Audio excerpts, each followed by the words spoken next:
మన ఊరు మన భద్రత మన బాధ్యత కార్యక్రమంలో భాగంగా బోధన్ పట్టణంలో పోలీసులు శనివారం సాయంత్రం నిర్బంధ తనిఖీలు నిర్వహించారు.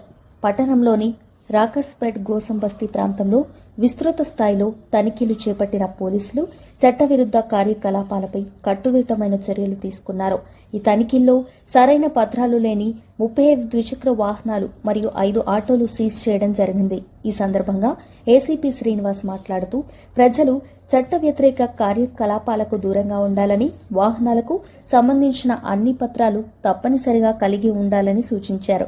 ఈ కార్యక్రమంలో సీఐలు వెంకటనారాయణ, విజయబాబు, కృష్ణతో పాటు ఎస్ఐలు పాల్గొన్నారు.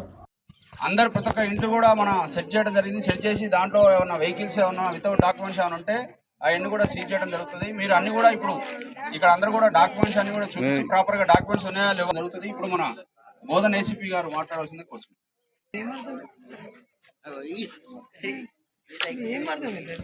స్టార్ట్